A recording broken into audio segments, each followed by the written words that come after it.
everybody, and welcome to Wonderful Machines Instagram Live. We're here for week 8, and we've got Ian Curcio coming on. The South Carolina-based photographer has, well, a lot of different things to cover, and he's going to join us right away to talk about them. He's got different personal projects and client-based work as well. Looking forward to hearing from him again. Ian Curcio, South Carolina-based photographer, and he's about to join us to talk about some of the work that we've published here at Wonderful Machine, as well as talking about some of the other work that he's been up to during quarantine. So let us get Ian on board. And I want to remind everybody that before we get Ian on, we will be doing this now once every other week. It's still going to be Tuesday at 2 p.m., and we're definitely going to keep on promoting our photographers and talking to them about what they've been up to. That'll become an every other week kind of deal. And hang on one sec. Let's get Ian on board. Come on. A certain point as Ian is about ready to join us. And it's connected. Hey, Vern, how are you? There's Ian. Ian, how we doing? Good to talk to you again. Good to see you. Good. So, again, appreciate the time so much. It's good to see you as well. And, yeah, looking forward to our chat. I know that we've kind of been talking over the last couple of weeks about this, and happy to have you on. So why don't you just start by giving us just a background photographically? I know you sent me all this information, but, yeah, how you first got into this field, I think, as a photojournalist. Yeah, back in the early aughts when newspapers were still doing really well, they had these like young reader publications, these weekly publications, and I was a staff photographer for the local one here in Greenville, South Carolina. It was called Link. It's very much like it's like an alternative weekly for younger people.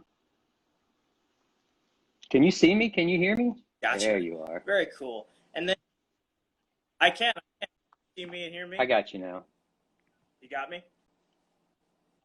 All right, great. So yeah, so started with that Young Readers publication. That was in the aughts, and then how did that transition go from doing the journalistic work to the now commercial work and editorial work? I had 2 staff positions in my early career. The first one was with the newspaper. The second one was with a publishing company that made these like relocation magazines for small town America. These little towns outside of bigger cities. So I would travel the country shooting for those. I did that for a couple of years. And then during the Great Recession in 2009, I was laid off. And staff positions were just, they were so hard to find back then that I just decided to go out on my own, and I've been doing it. So this is our 10th year, really. Great. Yeah. And obviously that was certainly a difficult time, and you must have learned a lot though, just about getting into the other side of photography and going from there. That must have really, I guess, built character and taught you a lot just about yourself and the industry. Yeah, I mean, I felt like that background gave me a good jump start on, being organized and being able to just sort of plan my shoots ahead of time. I also assisted a local commercial photographer who was kind of at the end of his career. I did that for maybe 2 years during that sort of transition, and I felt like that was really helpful because one of the things, going into commercial photography, based on what I had read and the podcast that I had listened to and the videos that I would watch, it looked scary, like, I don't know if I can do that. But when you work with someone and you're on set with them and you're watching them shoot, I kind of realized quickly, oh, this is exactly what I already do. It's not, the terminology is different. I worked with editors a lot. I didn't work with art directors or creative buyers at the time, but they're the same kind of people. They're just people. Right. No question there. And as you've gone along this last decade, you've certainly picked up some really good work, and we're happy to say that Wonderful Machine has helped in that regard with specific things such as your work with the Rotarian magazine. I know that we've written a couple of pieces on that. Some really interesting people. Speaking of people, you meet some really cool individuals doing that kind of work. So definitely jump into how you got those gigs and what they've been like. Yeah, that was just an email from an art director at Rotarian magazine. Obviously, I always ask, like, where do you find me? Is it the efforts in Google? Is it the efforts in Wonderful Machine? Or the printed stuff or the emails. I want to know where that stuff comes from. Rotarian magazine came from Wonderful Machine. Um, and the first shoot I had with them was with Kieran Sierra. He is the executive director of the Storytelling Center, which is in the middle of nowhere, Tennessee. I mean, the smallest town. And he's a British Sikh, brown-skinned British guy, British accent. Really, you would think he was out of place in this very small mountain town. But he is not. He is an amazing dude, with a lot of life and a lot of love. And I had a great time working with him. And that was my first experience with the magazine. And then, in those marketing efforts, I had not heard from them in a little while. So I just sent an email one day. Hey, actually sent them the blog post that Wonderful Machine did, and was like, you should, wanted to show you our work. Always use the our instead of mine. Want to show you the work we did together, and just reach out. And an immediate email back, like seconds later. Oh, this is perfect timing. I have another shoot for you if you're interested in Birmingham, Alabama, with a space archaeologist, Sarah Parkek. And that also, just blew my mind. She was crazy amazing. And so we drove down there, just my assistant and I, and spent the night, hung out with some other Wonderful Machine photographers, and had a great time with her as well. I can't hear you. Yeah, that's awesome. There you are. I hear you. It's great. Oh, okay. I was saying, great. Yeah, I was just saying that's awesome, and it's really cool that your email got responded to right away. I know that when you send an email, especially to potential clients, you never know when you're going to hear back, but to hear back right away must have been a nice feeling. Oh, it was great. I'm fragile. I'm super insecure. So when I turn work in and I don't hear from editors for weeks, I just assume the worst right away. And so, yeah, this is one of those days where I felt like the sun was shining on me. Certainly was. And that isn't the only work that you've been doing recently. We talked, and you sent a nice Word document about just all these different things that you've been up to, and we'll get into that shortly. But I wanted to ask just about what it's been like being home with your two kids during all this time, and spending a lot of time with them. Obviously, a lot of work you could have been doing, but it must be cool to get to spend this time with your two sons. Yeah, sure. It's bittersweet. Work is really slow. It's been quiet around here as far as that goes. And that can do a lot to the psyche, and you have to be careful that you kind of understand what's happening and why it's happening. But the time that I get to spend, I have two sons. I have a 16-year-old and a 5-year-old, and they're both home with us. And believe me, that time is not lost on me at all. I mean, it's super special between school and work. A lot of our time together is early in the morning and late in the evening. And right now it's all day long. I'm doing the teaching. I'm making lunches. I'm getting them. It's just all the stuff. Doing the nature walks, and trying to stay busy. And it's also a nice distraction from from being slow and worrying about like work when it comes to that. So. Right. Those days stay busy even still with all of this, and we hear a lot from our photographers just about how nice it is to be able to spend the time not only with their kids, but usually it's with their younger kids. And we did a story too on your youngest son, and how that got picked up by story pirates, and that must have been really cool, not only to teach him but to learn from him as well, which you mentioned. Yeah, so I started out, and I still am shooting the family. I've always shot the family. We go on vacation, if we go out to eat, if we go on walks. I'm not the kind of photographer who has a camera with me every single minute of the day. I don't carry it with me all the time.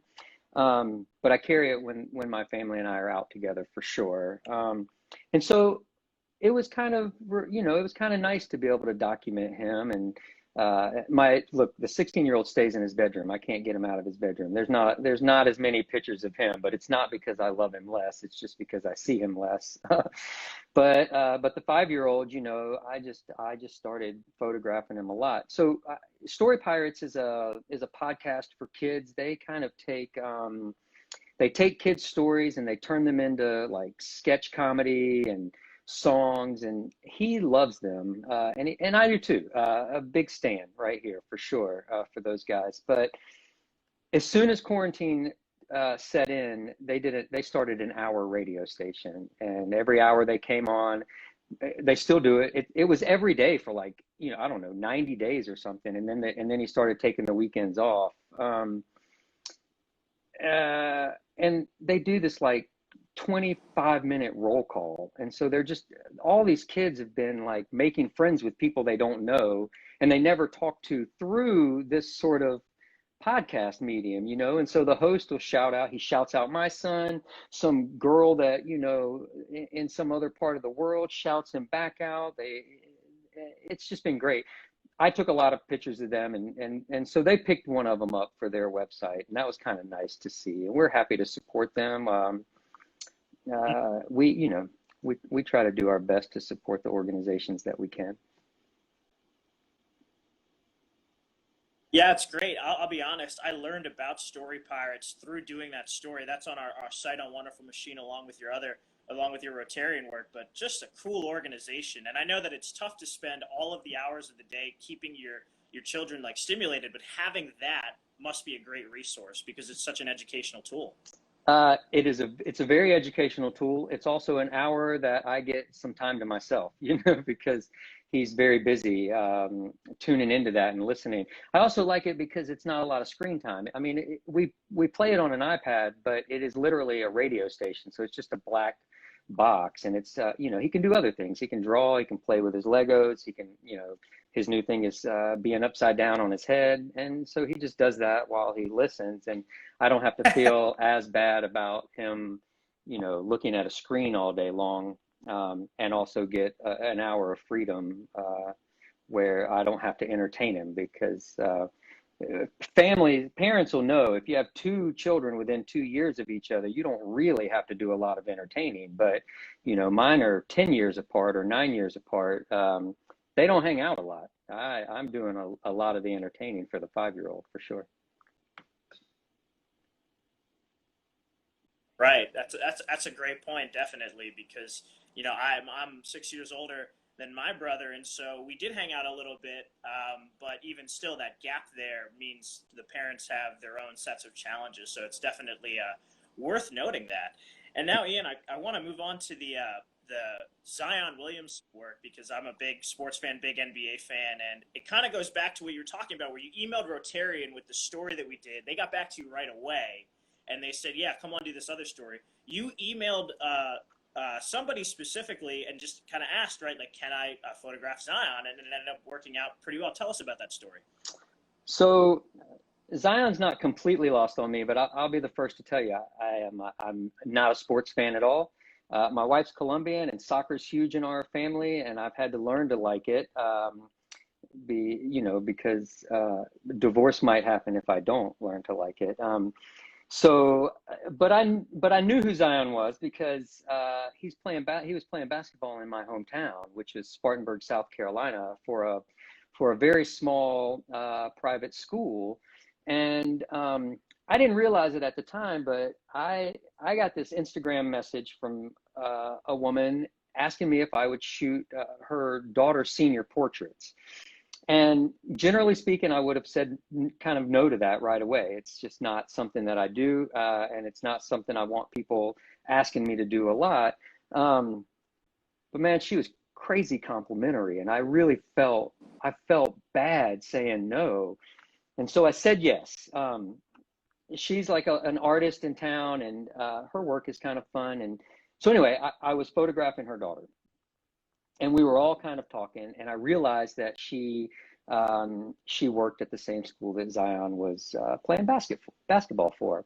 And so I just said it out loud, like, oh man, I'd really love to have him in front of my camera one day.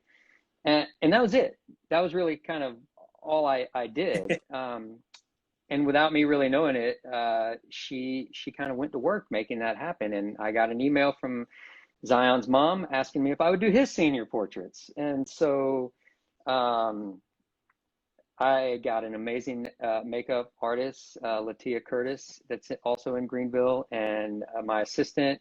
And we went to the day school's gymnasium and set up a couple backdrops, and we worked.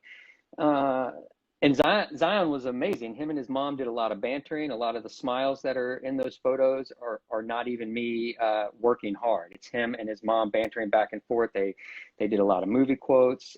They definitely had an amazing and strong relationship, and it was easy to see right away. And I mean, he was just a sweetheart of a guy.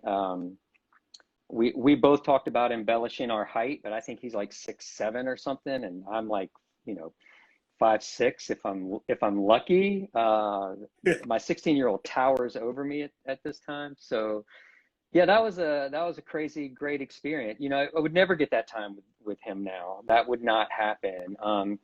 But I have all of this work of him now that I can show in my portfolio, and I kind of am, excited about it, really. That's all. I feel like every time somebody asks you if you can take a portrait of their kid, you have to be like, sure. One caveat: can you connect me with an NBA player Yeah, so that but I can take his portrait as well? You know, who do just you as who long do as you, you have that. Otherwise, it's a deal breaker. But that is really cool. That is really awesome. So that's great to hear about the Zion Williamson stuff. It's funny you mentioned like now you couldn't do that, but even in high school, this guy was a household name, oh, a like a million big followers deal. on And Instagram. someone who isn't a sports fan like yourself still knew. Yeah, yeah. Which that says it all pretty much right there in this day and age. That's fantastic to hear that you got that. And then moving on to some other work that you did, you had this thing called incentive travel that you wrote down. Can you explain the incentive travel for this corporate client and kind of like what all that entailed? Yeah, I mean, I didn't know what that was either. So again, I mean, I'm a small town commercial photographer, so there's a lot of work that I do that you would never see like on my website, or that I certainly wouldn't, promote a lot. And so I have this corporate client, and while I shot a lot of portraits for them, some very big jobs, 5 days in a row shooting corporate portraits of everybody um, that works for the company, which is, over 1,000 people sometimes. But I also shot some events for them, and some of those events were awful, were terrible. And so I was shooting this event at a Wild Wing Cafe. A Wild Wing Cafe is just like it's like a wing place, like uh, sports bar kind of, TVs everywhere, hot wings, big beers. And they had a very small event out there. It was in downtown Greenville. Um, you show up with a camera. You don't even need a flash or a light or anything. You're basically just trying to shoot people that aren't putting food in their mouth. And this is like a sales incentive. Like these salespeople, they did something great, so they get to go out and get a free meal or free beer or whatever. And the event planner that brought me out there, I just walked over to say hi to her. And asked her what she had been up to, and she was like, "Oh yeah, I just got back from the Caribbean. There's we're our top salespeople are going down there for 5 days, and they do all kind of fun things with them. They snorkel. I mean, first of all, they're like in the Ritz Carlton. They snorkel, they kayak. They there's cigars that are rolled for them, rum tasting." And I was just like, I would love to be your photographer for that. Just saying that stuff out loud, like, yeah, half meaning it and half just kind of being silly. She looked right at me and was like, okay. And I was like, can my wife go? And sure. So I got paid, I got paid to go down there, and, I have to experience all of that. So I'm in the water up to my neck in this blue crystal water, watching them, sail or hold manatees or whatever, or snorkel the reefs. And that led to quite a few of those, like snowboarding in Colorado. And again, like I'm just photographing sales, the top salespeople enjoying life, which is fun. And I had a great time photographing that stuff. But I also had a great time doing that stuff and getting paid for it. So the incentive travel is, I don't see a lot of that coming back anytime in the near future, maybe 2021 or 2022. And that is if I can maintain a great relationship with these clients, because you don't work for them and you don't talk to them a lot, you know, they can disappear. So that's another challenge, is trying to figure out how to stay relevant in their mind without poking them and saying, hey, don't forget me. But yeah, that's great work. Do you want to see some of that stuff? Yeah, sure, definitely, All right, let's definitely. start off with some of See this. what we can see here, and Let's start off with some of this Zion work. Let me figure out how to work. I'm not a millennial, so I don't really know how to do this very well. See, I'm already having trouble. There we go. I am a millennial. I still don't work. All right, so It's funny how a person 7 like embellishes his height. You know what I mean? Like this is a big person, and even still, he feels sometimes that he has to embellish that height. he did.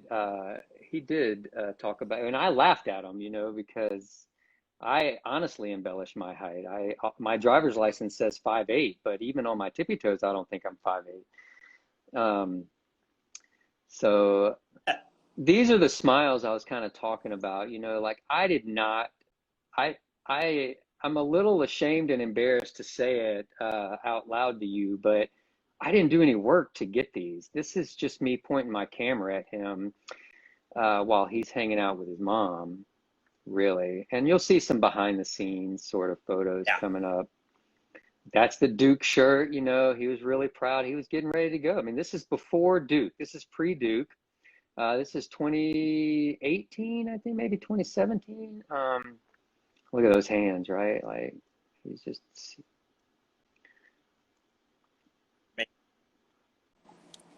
Amazing.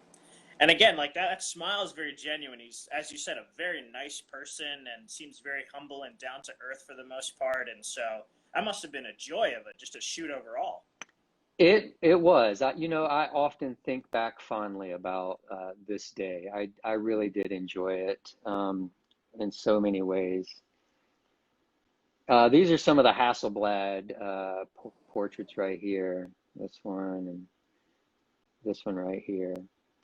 And then I think so here's some of the behind the scenes stuff. And so you can see we're just in his high school gymnasium, you know, like where it kind of all really started for him.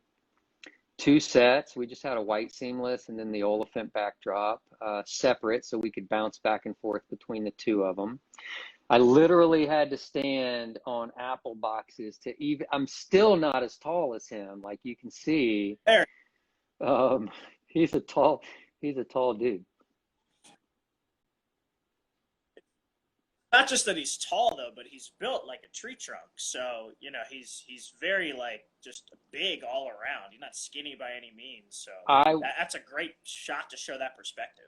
I would not want him coming down the court towards me for sure. So yeah. Uh, No, I eh. Well, here I'll show you some of this incentive travel too. This is just more pretty kind of fun stuff, you know. This is great because it's kind of like lifestyle photography. It's just a couple cameras and different lenses, and not really a lot of flash stuff. Just kind of showing what we stayed in, flying down there. The plane was chartered, so that was kind of great. Some GoPro stuff, you know, and um, standard group shots of corporate people. I like this. I think the moral of yeah, very cool. I think again the moral of this is, and you wrote this down, but it's the power of like saying yes or asking questions. Things like, "Can my wife come along?" You turn it into a great vacation, and so it doesn't hurt to ask about these things, and not only do you get to do cool things, but you get paid for it too. Yeah, yeah, no, it's great. So those are uh, those are a lot of fun. Yeah, that's awesome stuff. Well, Ian, I've really appreciated the time you spent with us in the conversation. Are there any other big things that you've kind of taken away from this time, spending time with your kids, getting back into the swing of things over the last couple months or couple weeks? Anything big that stuck out to you recently? Um, be careful. I broke my arm during all of this and had to have surgery. That slowed me down quite a bit, and that is just, we're all getting kind of cabin fever and looking for new and fun things to do. And I was being overconfident and foolish on a skateboard. So uh, definitely be careful would be one big thing. Just be cautious. Generally speaking, I'm not like a really like a cautious dude. I'm not risk averse. My wife is very risk averse. I'm not like a daredevil, but I like to walk into the storm. This was one I wish I had not walked into. Um, and then, there's been a lot of time to go like website updates and go through work that I haven't been able to go through and kind of get a hold of some of the business parts of work that sort of slips by you when you're busy shooting a lot. 2018, 2019 were very busy shooting years for me. And so I had portfolios worth of work that I had not even gone through or looked through. So that was kind of nice, have that time and put some stuff together.